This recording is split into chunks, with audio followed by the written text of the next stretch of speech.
Did you know I'm a fully qualified teacher of Chinese and I can't speak a word of the language?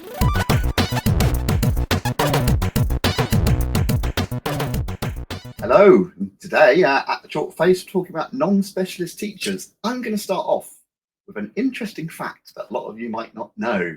You know, a third of secondary school teachers teaching at year 7, so that's the entry level, are non-specialists. Does that fact surprise you, Dave? Probably not, because we're talking about this. But I mean, it surprised me when we were doing the research. I mean, yeah. What do you think about that? Yeah, it doesn't surprise me because, you and I have both worked in schools where you end up teaching outside of your specialist subjects. I mean, if I sort of reflect on my own experience for a moment, I don't know about yours, but over the years, although I am computer science and IT, right, or ICT, that's my subject. That's what I've got a degree in. That's what I would class my industry experience as being in. I'm computing through and through. But over the years, I have taught media studies A level, child development GCSE, biology at Key Stage 3, and I'm sure some other little bits and pieces as well along the way. So quite surprising, really, isn't it, that I would be teaching A-level media studies with no background in media and GCSE child development when I know nothing about child development.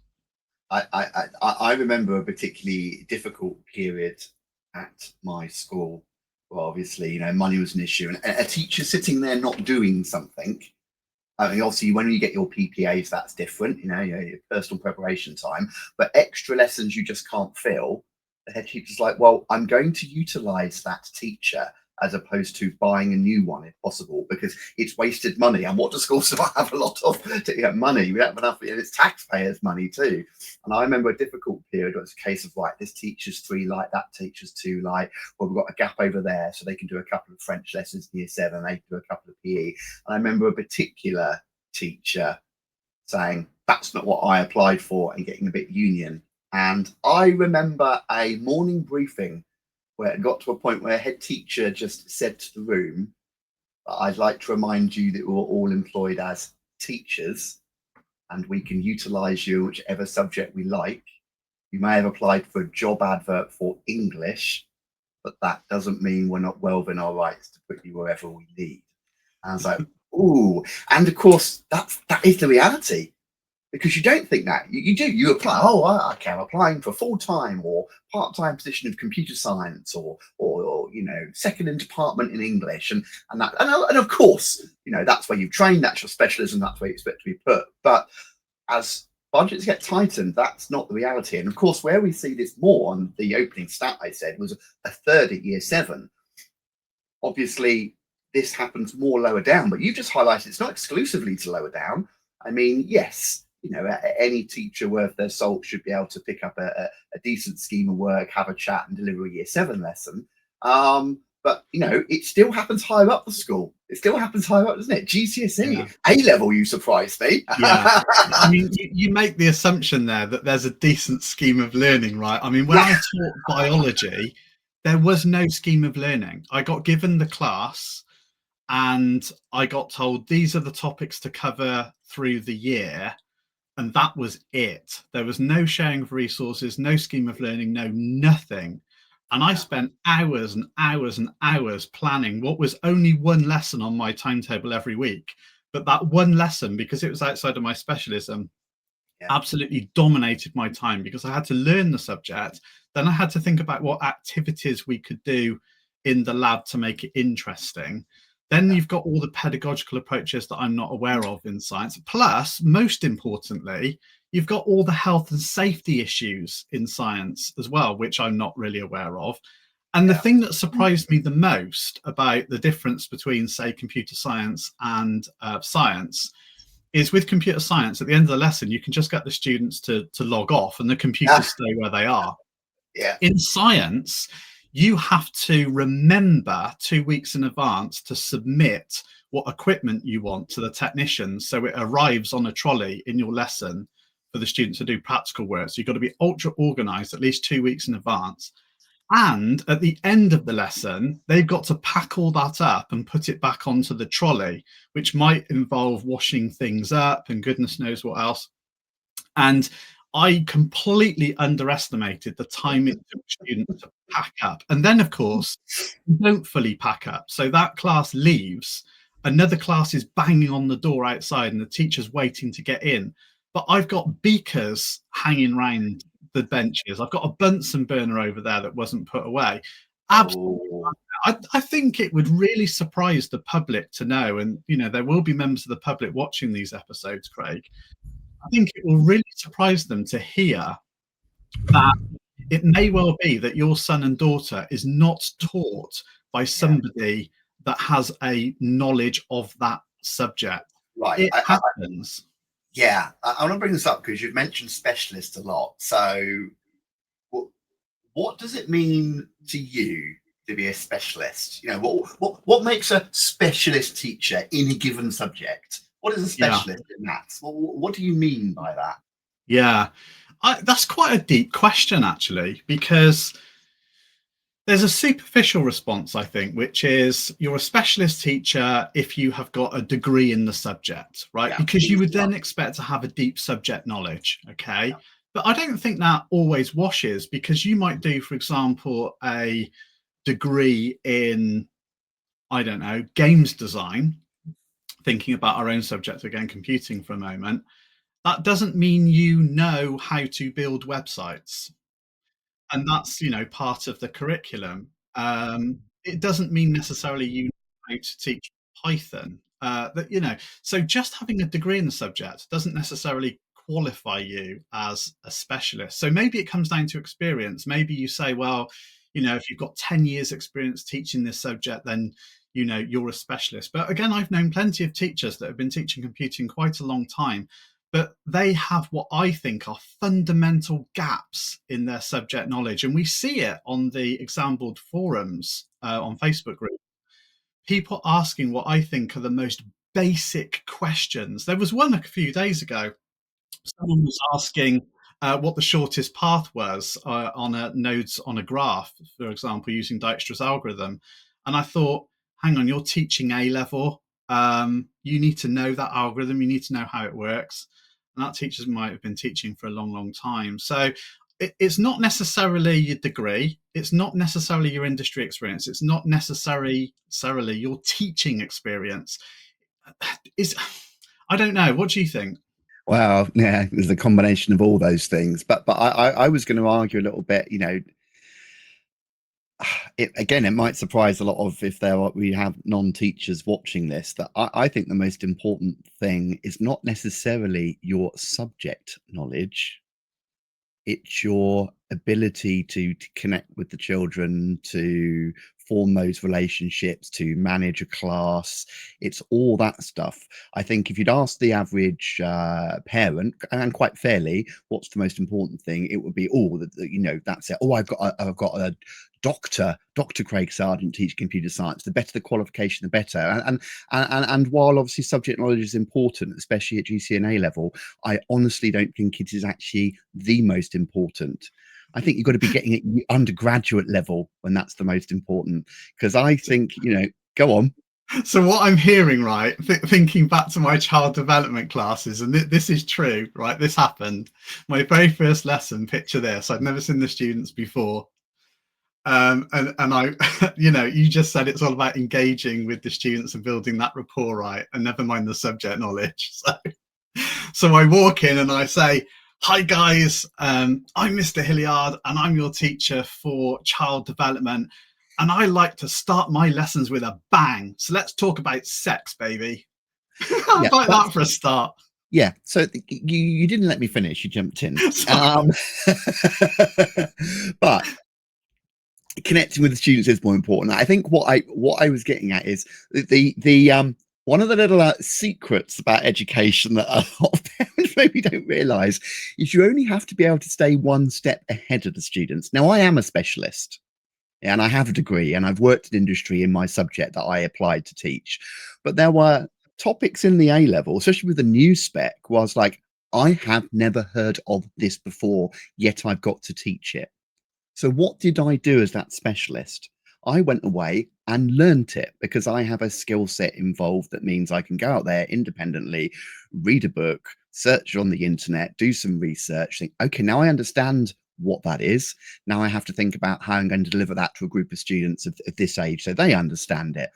And as long as you can keep one step ahead of the students, you will always look like the expert. The difficult bit is imparting that knowledge and getting it over. And this is why there are some excellent non-specialists. Now, don't get me wrong, that is harder to do the higher up you go. If you're having to learn everything yourself to the ability that you then can teach it sensibly to a group of students that age at GCSE and A level, that's a heck of a job and a drain on that poor teacher. But there'll be some fantastic non-specialists higher up. But that's the reality. You know, you only have to step, and even towards the end of my teaching career, when I taught stuff again, there was still you and I both have our hardest topics. Every year, without fail, like, oh, that's coming up next term. I better just refresh myself on that because I know I'll get some tricky questions. And that's what makes, I think, a specialist teacher. But you're right. Yeah, the idea that every subject will have a academically qualified specialist at degree or higher at every level is not only not true, it's far from the reality. And as we said, at Key Stage 3, even more so, because head teachers, timetablers are desperately filling those gaps. And you could be, if you're watching this as a new teacher thinking, I'm going to get to teach my subject the whole time, hopefully you will, but don't be surprised you see an hour of PE and an hour of RE and an hour of biology pop up.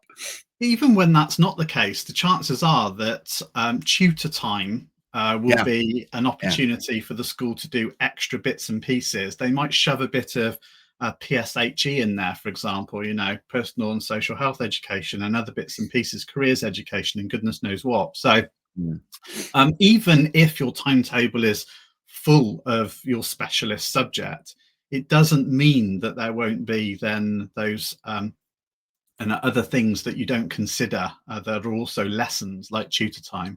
And dare I say, God forbid, you might have to cover a lesson occasionally for exceptional cover. And I think there are two types of cover teachers. Maybe this is another episode we'll talk about another time. There's the cover teacher that goes in, says, right, works on the board and sits in the corner and doesn't want to be disturbed.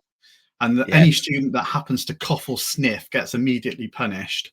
And then there's the other kind of cover teacher that comes in and wants, you know, they don't really know the subject. They want to engage and they want to help the students with the questions and learn a bit with them, and that makes for a much more enjoyable cover lesson in my experience, but it is more demanding. Anyway, slightly off topic. I do think it's really arrogant though, Craig, for even specialist teachers, and you just said, you know, we're specialist teachers, but I think it'd be very arrogant for us to say we know everything. We definitely do not. And you said, you know, there are always aspects of the specification that are a little bit more challenging. I mean, for me, that would be at A level, simplifying Boolean algebra. I'm fine with Carnot maps and things like that, but getting the right Boolean laws in the right order to simplify an expression and being confident I got the right answer, for me, I still find that tricky. I can do it, but it's not something I enjoy doing because I always feel slightly nervous about achieving it.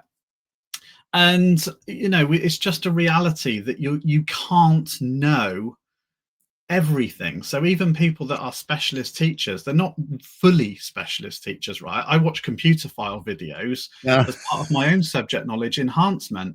And often I reflect on those and think to myself, I thought I understood that, but now you've put it that way, I didn't have a full understanding of it. I had a partial understanding of it that was good enough to teach at A level, but I would have been found out at a higher level, for example.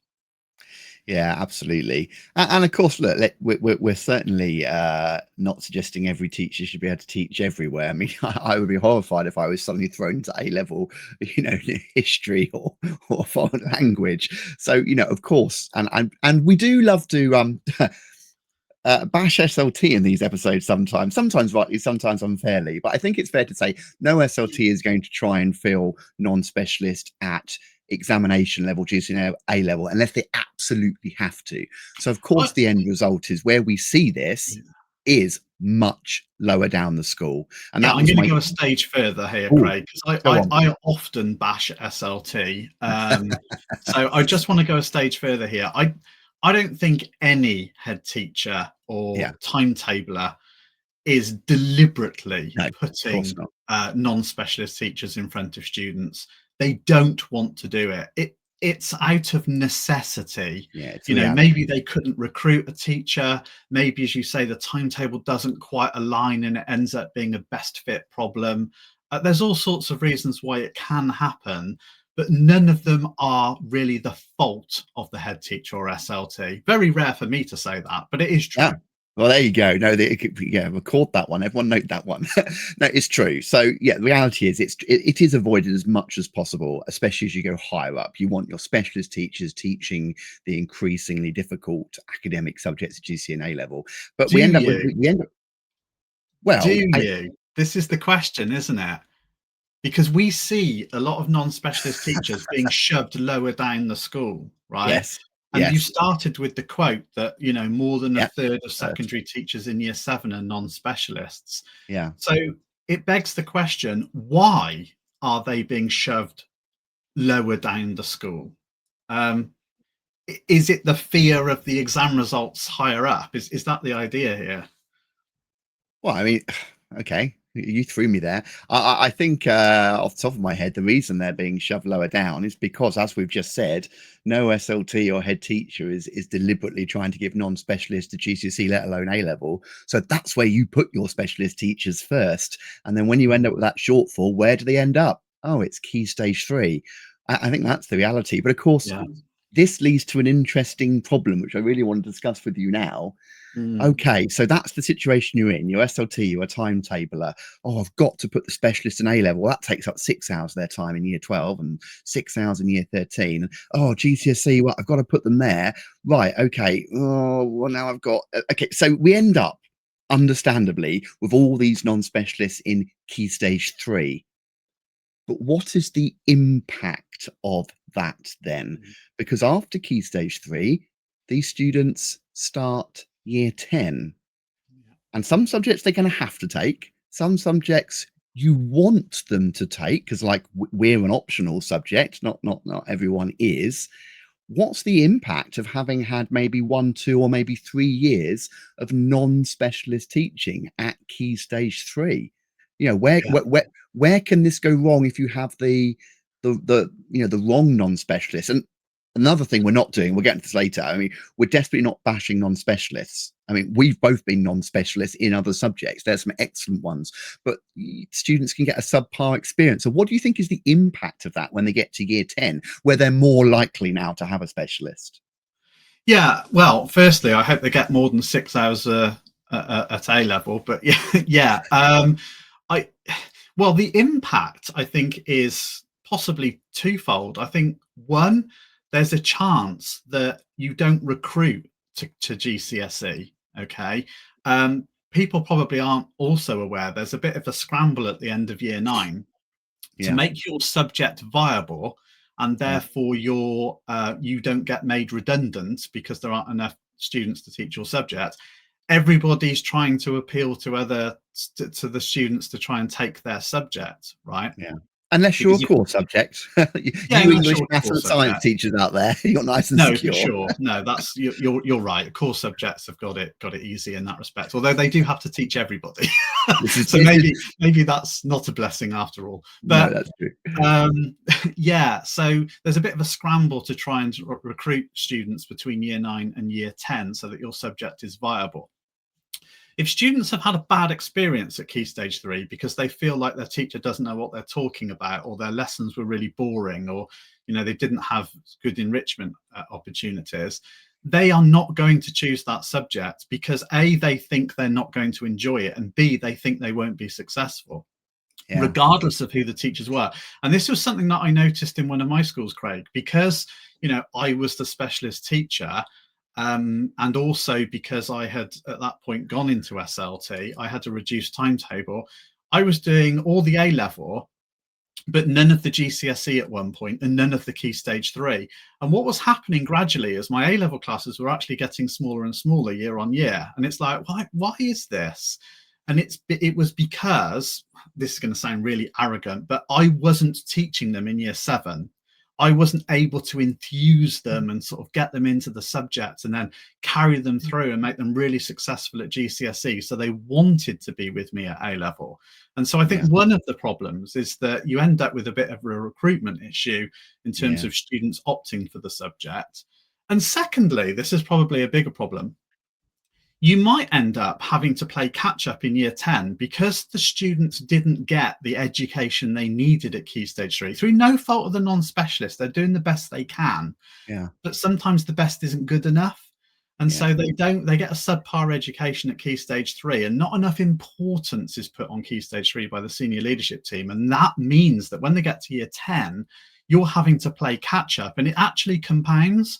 Because when they get to year 11, you end up then having to do loads of intervention strategies for something that was entirely avoidable if you had a good year 7, followed by a good year 8, followed by a good year 9. So it's this short-termism that you get in schools where they don't think about the student coming in year 7, what will they be like when they get to year 11? Oh, well, that's an easy fix now. I'll put all my specialist teachers in year 7, 8, and 9. Right. Oh, bugger. What do I do with that A-level class that's now unstaffed? This is tricky because you're absolutely right. I saw the same thing, just like you. I was the only teacher in my department of 4 qualified to teach A-level or even comfortable. And it was like, look, you're all going to have to, so you're going to, I took A-level straight out. The year 13, year 12, it was all mine. As I was a head of department, I had a few less hours anyway, over half my timetable gone. I could have then done some GCSE classes, and I turned round to my department and said, every single one of you is going to teach a GCSE class. We've got 2 in year 11, 2 in year 10. You're all going to take one each. You're the specialist. You've got time left. You can pick some GCSE classes up as well. We don't feel no.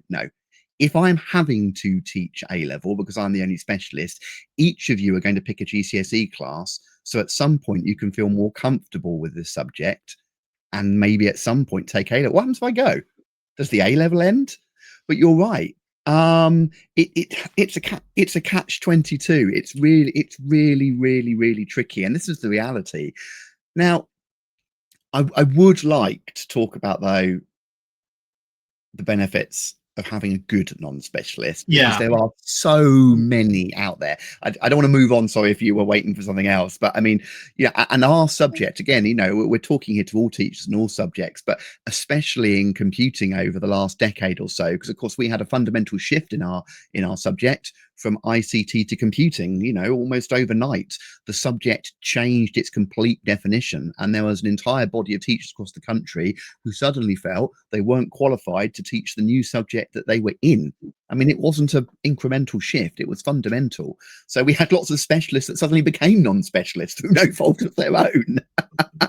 So we did, didn't we? That was the reality. Oh, for sure we did. And let's think about the benefits of the non-specialist. But before we do, I just want to kind of give a bit of a shout out to some non-specialists that have really sort of touched me in different ways to sort of evidence the fact that non-specialists aren't always poor teachers. Okay.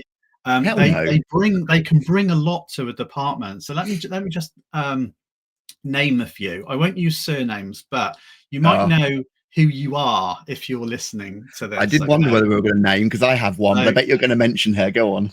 So I'm going to mention Simon initially. And Simon was an English teacher, but he was my university subject pathway leader. So when I was training to teach, he was the person that I went to every Thursday afternoon to learn about the pedagogy of my subject. But he was an English teacher, but he was fantastic, absolutely fantastic ICT teacher, and then a fantastic computer science teacher, and is still doing some amazing things today. So absolutely brilliant. Then I want to mention David. David was my head of department at one point, and he was a design technology teacher, but he had such a rapport with the students. He could get students to do anything. And there's a few stories, I won't go down that road now, but there's a few stories I could tell. And again, David transitioned from being design technology to ICT and then computing, and is leading pathway in one of the universities for computing initial teachers. And again, absolutely fantastic teacher, and someone that completely changed the way I approached the profession. If I'm honest, that was the impact that David had on me. And then finally, someone called Estelle, who I have been absolutely amazed at how you can transition from being a physics teacher to a computer science teacher. And this person learned everything that they needed to know, including programming, about the subject in their own time. To teach at A level? And is now teaching A-level computer science and doing exceptionally well. And that is just a wow story. There's one other, actually, Craig. Yes, go on, because Karen. if you missed what? Karen? Was that the other one you were thinking of? There's two others. There's also from that particular school, so the Key Stage 3 teacher who was geography but teaches the entire Key Stage 3. Oh, you can mention that. So then there was Karen, who was a geography teacher, who transitioned to ICT and then computing. And again, the rapport with the students and the creativity in the activities that she used to create. Wonderful teacher. And do you know, sometimes the non-specialists are better than the specialists, Craig? Who would you like to mention? Yeah, that's it. And I feel awful because I can't remember the name. I want to say Chloe, but I don't think it is. I think that's someone else. But the school we were just talking about, because of the situation we've been discussing, the specialist for A level, it was your and I last school. The another non-specialist was at GCSE who'd become a specialist. But I mean, so Key Stage 3 was entirely staffed, almost exclusively by another teacher whose primary subject was geography. And it's not clear, it's going to annoy me, but I remember Karen saying, so enthusiastic, loves it, loves the lessons, loves the content, gets involved in the schema work. If it wasn't for them, my GCSE classes wouldn't be as big as they are. What about that for an accolade? And I'm so sorry, I forgot. And I know they're still there. They're still there at Key Stage 3, setting that foundation. And of course, that's the problem we're battling against. So, I mean, yeah, what we've highlighted, maybe half a dozen there between us. You just reminded me of something. What? You just reminded me. I forgot I did a little stint with English because when you just said like, oh, the enthusiasm and everything, I remember teaching Shakespeare, and I am not a lover of Shakespeare, but I found an inner enthusiasm to kind of think, to kind of work with the students, and I actually quite enjoyed it. Wow. Come on then, monologue from, I don't know, Romeo and Juliet, off you go. Romeo. Oh, there you go. Yeah, everyone does that bit. Look, I'm a non-specialist, mate. Do not put me on the spot like that. Come on, deny thy father, refuse thy faith, fly something Capulet. No, that's why I drop out. Right, okay. Let's wrap this up then, because I mean there are a lot of amazing non-specialists, as we've said, but the reality is what the reality is. Due to budgets, constraints, recruitment crisis, all the rest of it, we have an awful lot of non-specialists being used. So what is, we don't have the answer. What's the solution? Get more specialized teachers. What's the solution? How do we solve this problem? Go for it, Dave. Give us the answer. Ooh. Well, I think if there was an answer, it would already have been solved. So I think the problem is incredibly difficult. I mean, firstly, yes, we want to recruit more specialists, right? We need to get those people coming out of university with degrees in computing, computer science, software engineering, and any other related discipline into computing, teacher training, and of course other subjects as well. I'm focusing on computing, but obviously other subjects as well. There's a salary issue there.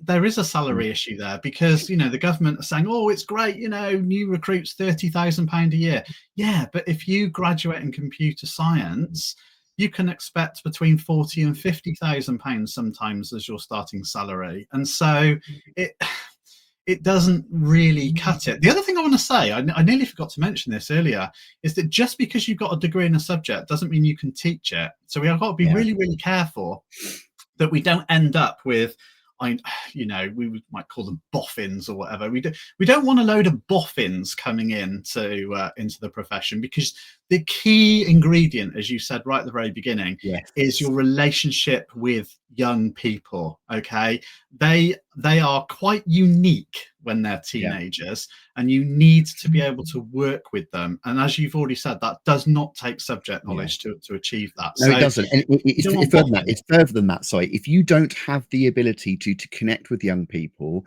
to understand how to convey information, to get that across, to form those relationships, to get that trust and that respect, then it does not matter how much subject knowledge you have. It is worthless. Yeah. And I go so far to say, I mean, we've known a colleague, we won't name them, but we've known a colleague who has exceptional subject knowledge in computer science, probably beyond what you and I have got, but they could not relate and connect with young people. And I would go so far as to say that makes them a non-specialist. Yeah, because I think this is why I said what I said. Yeah, and that's why I said what I said earlier on. Absolutely. Yeah. But back to the solutions, I think the other thing we've got to do is we've got to seriously invest in these non-specialists, right?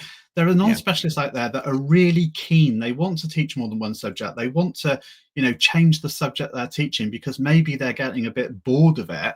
Or maybe, you know, due to physical demands, they can't do it anymore. I'm thinking of PE teachers that have become maths teachers. They want to do it, but they need support. They need help.